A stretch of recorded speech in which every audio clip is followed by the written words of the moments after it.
வணக்கம் மாணவர்களே. நாம் போன வகுப்பில் திருக்குறள் கதைகள் அப்படின்ற ஒரு தலைப்பில் தான் கதைகள்லாம் பார்த்துன்னு இருக்கிறோம். ஒரு திருக்குறளுக்கு ஏற்ற மாதிரி ஒரு கதையை சொல்லியிருக்கிறாங்க. அதை தான் நம்ம பார்த்துருக்குறோம். ஏற்கனவே நம்ம பொறுமையும் பொறுப்பும் அப்படின்ற ஒரு கதையை பார்த்தோம். நம்ம பொறுமையும் பொறுப்புன்னா தாமஸ் ஆல்வா எடிசன் எவ்வளோ ஒரு பொறுமையாக இருந்தார், அதனால் அவர் இந்த அளவுக்கு உயரத்துக்கு போனாருன்றது தான் இந்த கதை மூலமாக நாம் தெரிஞ்சுக்கிட்டோம். அதனால் எல்லாருக்கும் பொறுமை அப்படின்றது ரொம்ப அவசியமானது அப்படின்றத இந்த கதை மூலமாக நம்ம தெரிஞ்சுக்கிட்டோம். இப்போ நம்ம அடுத்த கதையை பார்க்க போகிறோம். பார்க்கலாமா நம்ம அடுத்த கதையை?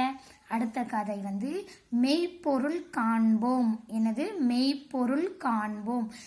அது ஒரு யாராவது ஒருத்தர் ஏதாவது ஒன்று சொல்கிறாங்கன்னா அதனோட உண்மையான பொருளை நாம் பார்க்கணும் அப்படின்னு சொல்லிட்டு தான் இந்த கதை மூலமாக நம்மளுக்கு சொல்கிறாங்க. மெயினா உண்மை, அந்த உண்மையான என்ன பொருள் சொல்கிறாரு, அதில் என்ன நமக்கு சொல்கிற வராருன்னு சொல்லிட்டு தான் அதை நம்ம கேட்டு அதன்படி நடக்கணுன்றது தான் இந்த கதை மூலமாக தெரிஞ்சுக்க போகிறோம் நம்ம. சரிங்களா? பார்க்கலாமா இந்த கதையை? நான் இந்த கதையை சுருக்கமாக உங்களுக்கு சொல்கிறேன், அதை கேளுங்க. அதுக்கப்புறம் நம்ம பாடத்தில் பார்க்கலாம். அதாவது ஒரு மாட்டு வண்டியில் ஒருத்தர் என்ன பண்ணுறாரு, தேங்காயெல்லாம் ஏற்றிட்டு போயிட்டே இருக்கிறாராம். போயிட்டே இருக்கும்போது வழியில் ஒரு குறுக்கு பாதை ஒன்று வருதான். இந்த பாதை வழிக்கா நம்ம போனால் சீக்கிரமாக போயிடலாமா அப்படின்னு அவர் நினச்சிட்டு, சரி யார்கிட்டாவது நம்ம இதை கேட்போம் அப்படின்னு சொல்லிட்டு என்ன பண்ணுறாரு, அப்போ அந்த பாதை வழிக்க ஒரு சின்ன பையன், ஒரு சிறுவன் நின்றுட்டு இருந்தானா. அவர்கிட்ட தம்பி, இந்த இந்த இப்படி ஒரு குறுக்கு பாதை போதில்ல, இந்த பாதையில் நாம் போனோம்னா சீக்கிரமாக போயிடலாமா அப்படின்னு சொல்லிட்டு கேட்குறாரு. கேட்கும்போது அந்த சின்ன பையன் என்ன சொல்கிறான்னா, இந்த பாதையில் போகலாங்க, ஆனால் நீங்கள் மெதுவாக போனீங்கன்னா 10 நிமிஷத்தில் போயிடலாம், வேகமாக போனீங்கன்னா அரை மணி நேரம் ஆகும்னு சொல்லிட்டு சொன்னேன். எவ்வளோ நேரம்? அரை மணி நேரம் ஆகும்னு சொல்லிட்டு அந்த பையன் சொல்கிறானா. அந்த பையன் சொன்ன பதிலை கேட்ட உடனே அந்த வண்டிக்காரருக்கு ரொம்ப கோபமாக ஆயிடுச்சான். கோமாச்சு. இவன் என்ன கிண்டல் பண்ணுறானா, இந்த மாதிரி சொல்கிறானா இவன்? சரி நம்ம வேகமாக போகலாம், மெதுவாக போனாலே 10 நிமிஷத்தில் போயிடலாம் அப்படின்னு சொல்லும்போது வேகமாக போனால் நம்ம ஒரு 5 நிமிஷத்துலேயே போயிடலாம் அப்படின்னு இவர் நினச்சிட்டு என்ன பண்ணுறாராம், சரி நான் போய் தான் பார்க்குறேன் அப்படின்னு சொல்லிட்டு அவர் என்ன பண்ணுறாரு, போகிறாரு. போகும்போது கொஞ்சம் வேகமாக போகிறாரு. எப்படி போகிறாரு? வேகமாக மாடை நல்லா விரட்டிட்டு வேகமாக போகிறாரு. போகும்போது அந்த சாலையில், அதாவது அந்த ரோட்டில் என்னது கல்லெல்லாம் மேலே தூக்கிட்டு இருக்குதான். அதனால் அந்த வண்டி தடுமாறி போச்சான். கல்லில் இவரு வேற வேகமாக போனார். அந்த கல்லில் அந்த தடுமாறி அந்த வண்டியிலேருந்து வண்டி கீழே விழுந்தது. விழுந்த உடனே அந்த வண்டியில் இருந்த தேங்காய் எல்லாம் ஆயிடுச்சு, கீழே எங்கே பாரு இறஞ்சி போயிடுச்சு. அப்போ உடனே அவர் என்ன பண்ணார், வண்டியை நிறுத்திட்டு அந்த வண்டியை தூக்கி நிற்க வச்சுட்டு அதுக்கப்புறமா அந்த தேங்காவெல்லாம் பொறுக்கி அந்த வண்டியில் போட்டு அவர் எடுத்துன்னு போகிறதுக்கு அரை மணி நேரத்துக்கு மேலேயே ஆயிடுச்சு. அப்பதான் அவருக்கு என்ன சொல்லிச்சான் தெரிஞ்சுதான், அந்த சின்ன பையன், அந்த சிறுவன் சொன்னதோட பொருள் தெரிஞ்சதான். சரிங்களா?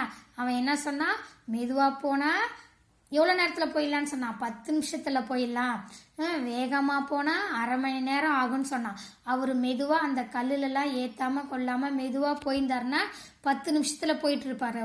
அவர் வேகமாக வண்டி ஓட்டுறதுனால என்ன ஆச்சு, தேங்காய் எல்லாம் கீழே இறஞ்சி போயிடுச்சு, வண்டி கீழே சாஞ்சிடுச்சு. அதை நிமித்தி வச்சுட்டு தேங்காயெல்லாம் பொறுக்கி அதில் போட்டுட்டு திருப்பி அவர் போகிறதுனால அரை மணி நேரம் ஆயிடுச்சு. அப்போ ஒருத்தர் ஏதாவது ஒன்று சொன்னாங்கன்னா அதனோட உண்மையான பொருளை நம்ம ஆராய்ந்து அதுக்கேற்ற மாதிரி நடக்கணும் அப்படின்றத நம்ம இந்த கதை மூலமாக தெரிஞ்சுக்கிறோம். சரிங்களா? இப்போ கதையை பார்க்கலாமா வாங்க. மெய்ப்பொருள் காண்போம். சரிங்களா? உண்மையான பொருளை நாம் பார்க்கணும் அப்படின்றாங்க. மாட்டு வண்டி ஒன்றில் தேங்காய்களை ஏற்றிக்கொண்டு வேகமாக வந்து கொண்டிருந்தார் ஒருவர். வழியில் குறுக்கு பாதை ஒன்று வந்தது. அங்கே சிறுவன் ஒருவன் நின்றிருந்தான். அதாவது ஒரு மாட்டு வண்டியில் ஒருத்தர் என்ன பண்ணாரு, தேங்காயெல்லாம் ஏற்றிட்டே வந்தார். அவர் என்ன பண்ணார், வேகமாக வந்துட்டு இருந்தார். எப்படி வந்துட்டு இருந்தார், வேகமாக வந்துட்டு இருந்தார். வர வழியில் ஒரு குறுக்கு பாதை, அவர் வந்துட்டு வழியில் என்ன பண்ணுறாரு, ஒரு குறுக்கு பாதை ஒன்று இருக்குது. அதை பார்க்குறாரு. பார்க்கும்போது அங்கே ஒரு சின்ன பையன், ஒரு சிறுவன் நின்றுட்டு இருந்தானா. சரிங்களா? அவங்ககிட்ட நம்ம கேட்கலான்னு பார்க்குறாரு. அங்கே ஒரு சிறுவன் நின்றுட்டு இருந்தான். தம்பி, இந்த சாலையில் போனால் ஊர் வருமா என்று கேட்டார் வண்டிக்காரர். ஓ வருமே என்றான் சிறுவன். அப்போ அந்த அந்த சின்ன பையன்கிட்ட கேட்குறாரு, தம்பி இந்த பக்கமாக இந்த ரோடுக்கா போனால் ஊர் வருமான்னு கேட்குறாரு வண்டிக்காரரு. அதுக்கு அந்த பையன் வந்து ஓ வரும் அப்படின்னு சொல்லிட்டு அவன் என்ன பண்ணுறான் சொல்கிறான். போய் சேர எவ்வளவு நேரம் ஆகும்? அதாவது இந்த வழிக்கா இந்த குறுக்கு பாதைக்கா போனால் எவ்வளோ நேரத்தில் நாம் போய் சேரலாம் அந்த ஊருக்கு அப்படின்னு அவர் கேட்குறாரு. மெதுவாக சென்றால் 10 நிமிடத்தில் போய்விடலாம். அதாவது அந்த பையன் சொல்கிறான், நீங்கள் வந்து மெதுவாக வண்டி ஓட்டிட்டு போனீங்கன்னா 10 நிமிஷத்தில் நீங்கள் போயிடலாம் அப்படின்னு சொல்லிட்டு அந்த பையன் அந்த வண்டிக்காரர்கிட்ட சொல்கிறான். வேகமாக சென்றால், அப்போ மெதுவாக போனால் 10 நிமிஷத்தில் போகலான்னு சொல்கிறேன், அப்போ நான் வேகமாக போனால் எவ்வளோ நேரத்தில் போகலாம் அப்படின்னு சொல்லிட்டு அவர் கேட்குறாரு. அரை மணி நேரம் ஆகும். அப்போ அந்த பையன் என்ன பதில் சொல்கிறான், அரை மணி நேரம் ஆகும் அப்படின்னு சொல்லிட்டு சொல்கிறான். சிறுவன் சொன்ன பதிலை கேட்டு மாட்டு வண்டிக்காரருக்கு கோபம். என்ன கிண்டலா? வேகமாக சென்றால் எப்படி நேரம் அதிகமாகும் என்று கேட்டார். உடனே வந்து அந்த சின்ன பையன் சொன்னால அரை மணி நேரம் வேகமாக போனால் அரை மணி நேரம் ஆகும்னு சொல்லலாம். அதை கேட்ட உடனே அவருக்கு வந்து ரொம்ப கோவம் வந்துடுச்சு. என்ன கிண்டல் பண்ணுறியா நீ? வேகமாக போனால் எப்படி நேரம் அதிகமாகும் அப்படின்னு சொல்லிட்டு அவர் கேட்குறாரு. போய்த்தான் பாருங்களேன் என்று சிறுவன் சொன்னதும் அவர் வண்டியை வேகமாக விரட்டி சென்றார். அந்த சின்ன பையன் போய் தான் பாருங்க அப்படின்னு சொல்லிட்டு அவன் சொல்கிறான். அந்த சின்ன பையன் சொன்ன உடனே அவர் என்ன பண்ணுறாரு, வேகமாக வண்டி ஓட்டிட்டு போகிறாரு. எப்படி கோவத்தோட வேகமாக அந்த வண்டியை ஓட்டிட்டு போகிறாரு. சிறிது தூரம் போனதுமே சாலையில் ஆங்காங்கே கற்கள் நிறைந்து இருந்தன. கொஞ்சம் தூரம் தான் போயிருப்பாரு. போன உடனேனா அது அந்த ரோடில் வந்து கல்லுலாம் வந்து அங்கங்கே தூக்கி நிறுதான். ரோடு சரியில்லை, கல்லுலாம் பேத்துட்டு அங்கங்கே கல்லுலாம் நிறைய இருந்தது. அதனால் வண்டி தடுமாறி கவிழ்ந்தது. தேங்காய்கள் சிதறின. வண்டியை தூக்கி நிறுத்தி கீழே சிதறிய தேங்காய்களை ஒவ்வொன்றாக எடுத்து போடுவதற்கு அரை மணி நேரத்திற்கும் மேலாகி விட்டது. அப்புறம் என்ன பண்ணார, அவர் வேகமாக போனதுனால அந்த வண்டி தடுமாறி கீழே சாஞ்சிடுச்சு. உடனே அவர் என்ன பண்ணார், தேங்காய் மொத்தம் அங்கங்கே இறஞ்சி போயிடுச்சான். உடனே அவர் என்ன பண்ணார், வண்டியை தூக்கி நிறுத்தி அங்கே இறஞ்சி கிடக்கிற தேங்காய் எல்லாம் பொறுக்கி அந்த வண்டியில் திருப்பி போட்டார். அந்த மாதிரி செய்யும்போது எவ்வளோ நேரம் ஆச்சான், அரை மணி நேரத்துக்கு மேலேயே ஆயிடுச்சு. வண்டிக்காரருக்கு சிறுவன் சொன்னதன் பொருள் புரிந்தது. அப்போதான் அவருக்கு வந்து அந்த சின்ன பையன் சொன்னனோட பொருள் வந்து புரிஞ்சுதான். அவன் என்ன சொன்னா, மெதுவாக போனால் 10 நிமிஷத்தில் நீங்கள் போயிடலாம், வேகமாக போனீங்கன்னா அரை மணி நேரம் ஆகணும்னா. அதே மாதிரி அவர் வேகமாக போனதுனால என்னாச்சு, அந்த வண்டி கவுந்து தேங்காயெல்லாம் செதறி திருப்பி அதை வண்டியை நிமித்தி அதை எல்லாத்தையும் எடுத்து அதில் போட்டுட்டு அவர் போடுறதுக்கு அரை மணி நேரத்துக்கு மேலேயே ஆகிவிட்டது. அப்போ அந்த பையன் சொன்னதோட பொருள் வந்து இப்போதான் அவருக்கு புரிஞ்சுது. சரிங்களா? அதுக்கப்புறமா இந்த குறள் பார்ப்போம். சரிங்களா? இந்த குறள் வந்து அறிவுடைமை அப்படின்ற அதிகாரத்துலேருந்து குறள் வந்து 423வது குறள் தான் நமக்கு இங்கே கொடுத்துருக்குறாங்க. குறள் பாருங்க.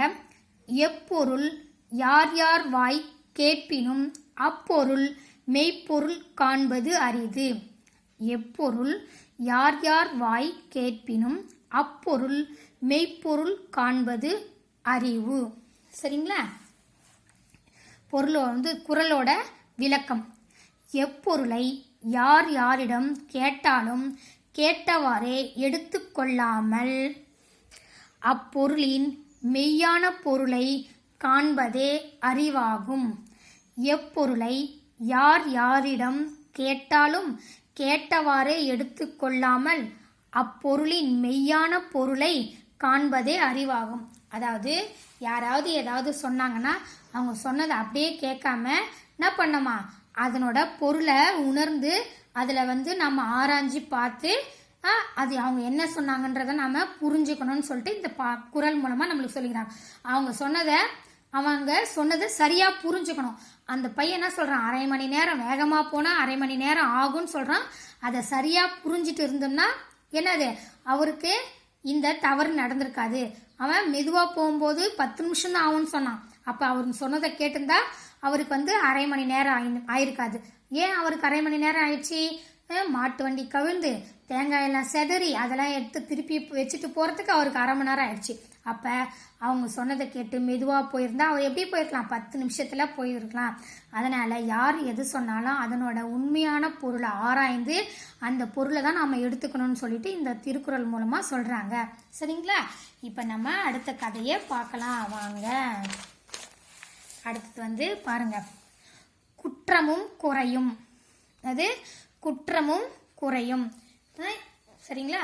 இதுல வந்து கதிரவன் சொல்லிட்டு ஒரு பையன் இருந்தான், ஒரு சின்ன பையன். அவனுக்கு வந்து எப்போ அவனுங்கிட்ட ஒரு குணம் என்னன்னா, யாரை பார்த்தாலும் ஏதாவது குறை சொல்லிட்டே இருப்பான். அவங்க கிட்ட ஏதாவது ஒரு குற்றத்தை கண்டுபிடிச்சிட்டே இருப்பான். இந்த மாதிரி இருந்தான் அவன். இந்த மாதிரி இருக்கும்போது அவன் எல்லார்கிட்டையும் ஏதாவது ஒரு குத்தம் சொல்லிக்கிட்டு ஏதாவது ஒரு குறை சொல்லிக்கிட்டு அவங்க என்ன செஞ்சாலும் அதில் ஒரு குறை கண்டுபிடிச்சிட்டு இந்த மாதிரி அவன் இருந்ததுனால அவனை பார்த்தோன்னே அவனோட நண்பர்கள் அவனோட ஃப்ரெண்ட்ஸ் எல்லாம் எப்பா இவங்கிட்ட நம்ம ஃப்ரெண்ட்ஷிப்பே வச்சுக்கூடாது, இவங்கிட்ட நம்ம சேரவே கூடாதுன்னு எல்லாரும் ஓட ஆரம்பிச்சிட்டாங்களாம். அப்போ வந்து தமிழ் அழகன் சொல்லிட்டு அவனோட நண்பன், யாரோட நண்பன், கதிரவனோட நண்பன், அவன் வந்து அவன் கூடவே இருந்தானான். அப்போ அவன் வந்து அவன் கூட நல்லா பேசிட்டு இருக்கிறான்.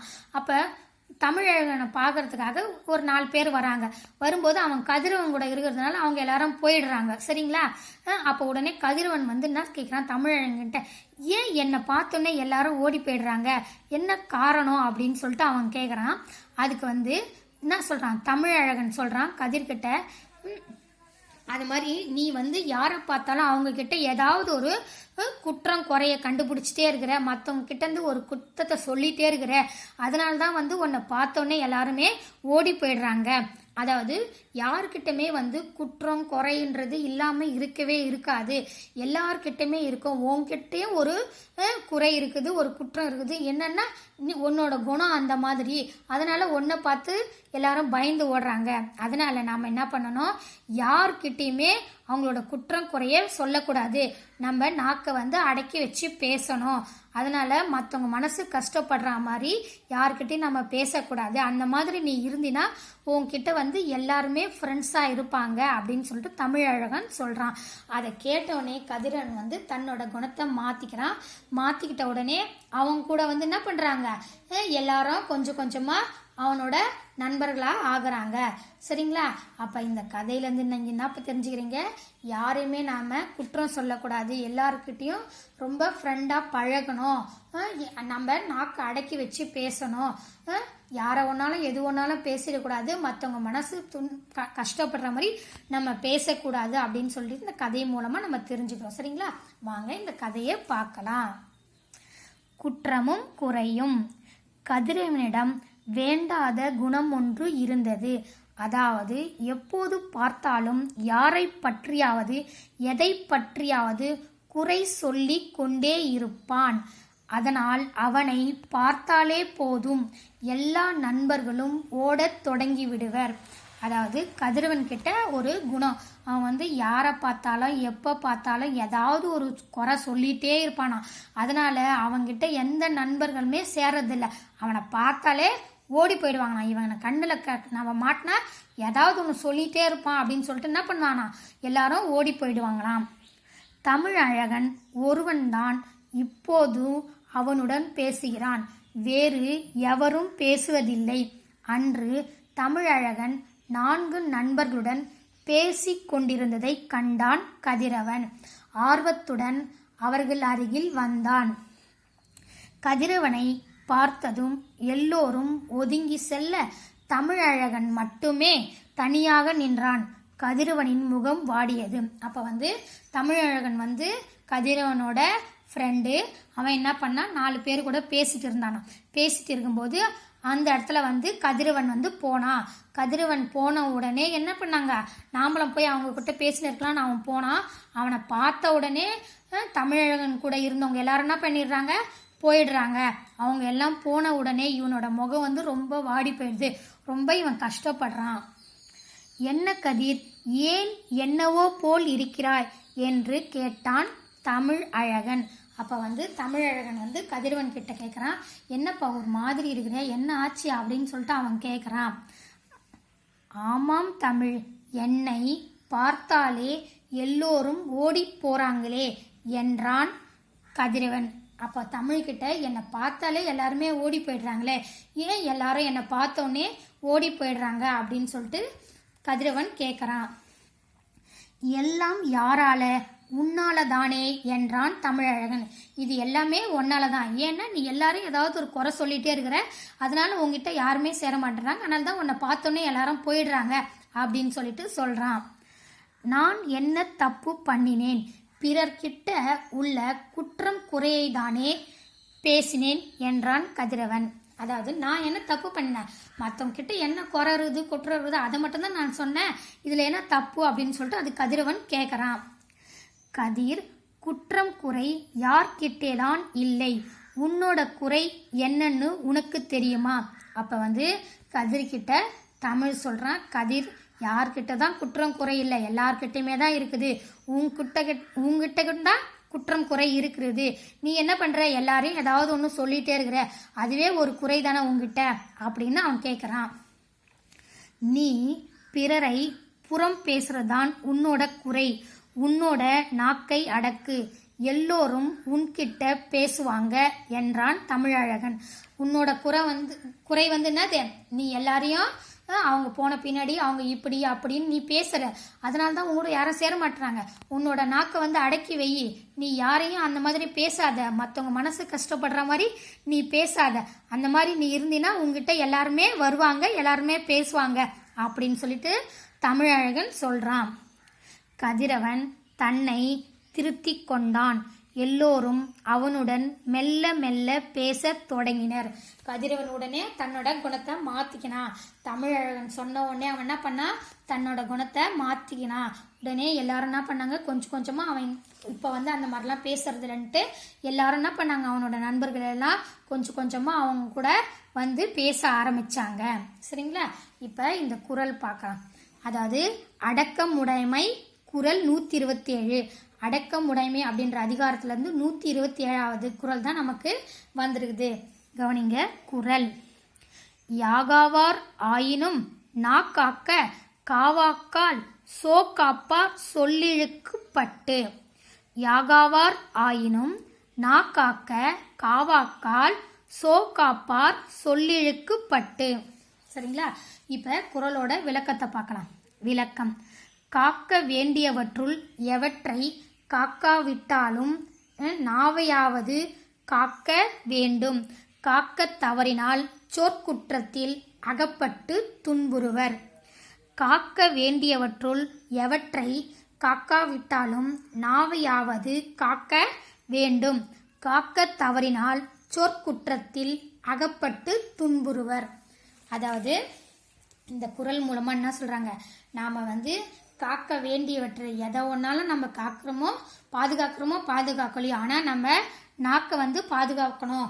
ஏன்னா அந்த நாக்கை வச்சு சும்மா இல்லாம ஏதாவது நம்ம மற்றவங்களை பத்தி சொல்லிட்டோம்னா அதனால நாம தான் துன்பப்படணும். இவன் வந்து என்ன பண்ணான், கதிரவன் அவனோட நாக்கை அடக்காம எல்லார பத்தி ஏதாவது ஒரு குற்றம் குறை சொல்லிட்டு இருந்தான். அவங்க போக அவங்க பின்னாடி அவங்களோட குறையெல்லாம் சொல்ல ஆரம்பிச்சான். இதனால வந்து என்ன பண்ணாங்க, அவங்க கிட்ட யாருமே பேசல. எதனால அவங்ககிட்ட யாருமே பேசல, அவனோட நாக்கை அடக்காம இருந்ததுனால தான், அவன் எல்லாரையும் பேசுனதுனால எல்லாரோட மனசு கஷ்டப்பட்டதுனால நாம எதுக்கு இவங்க கூட சேருவானே அப்படின்னு சொல்லிட்டு எல்லாரும் வந்து ஒதுங்கி போக ஆரம்பிச்சாங்க அவங்கிட்ட இருந்து. அதனால நாம எதை வந்து பாதுகாக்கலையோ நம்ம நாக்கை வந்து பாதுகாக்கணும். அந்த நாக்கை வந்து பாதுகாக்காம நம்ம எதை பேசினாலும் அது நமக்கு தான் வந்து துன்பமா சேரும் அப்படின்னு சொல்லிட்டு இந்த கதை மூலமா சொல்லியிருக்கிறாங்க. இந்த கதை எல்லாரும் உங்களுக்கு பிடிச்சிருக்குதா, நல்லா இருக்கா? அப்ப இதுக்கு முன்னாடி நம்ம என்ன பார்த்தோம், மெய்ப்பொருள் காண்பது அப்படின்னு ஒரு கதையை படிச்சோம்ல. அதுல வந்து ஒரு யாராவது ஏதாவது சொல்றாங்கன்னா அதனோட உண்மை பொருளை நாம புரிஞ்சுக்கணும் அப்படின்றத அந்த கதை மூலமாக நான் தெரிஞ்சுக்கிறோம். அதுக்கப்புறமா குற்றமும் குறையும் அப்படின்ற இந்த கதை மூலமாக யார்கிட்டையும் நம்ம அவங்க கிட்ட இருக்கிற குற்றத்தையும் குறையும் நம்ம எப்பவுமே சொல்லிட்டு இருக்கக்கூடாது, அதுவும் அவங்க எதிர்க்க சொல்லக்கூடாது. வேற யார்கிட்டயா சொன்னாலும் அது போய் அவங்களுக்கு சேருது. அதனால நம்மளோட நாக்கை அடக்கி வச்சு யாரை பற்றியும் நம்ம எதுவும் சொல்லாமல் இருந்தாலே நம்ம சந்தோஷமா இருக்கலாம், நாம் துன்பப்படாமல் இருக்கலாம், மற்றவங்களும் நம்ம கிட்ட வந்து நண்பர்களாக சேருவாங்க அப்படின்றத இந்த கதை மூலமாக நம்ம தெரிஞ்சுக்கிறோம். சரிங்களா? அடுத்த வகுப்பில் பார்க்கலாம். நன்றி மாணவர்களே, வணக்கம்.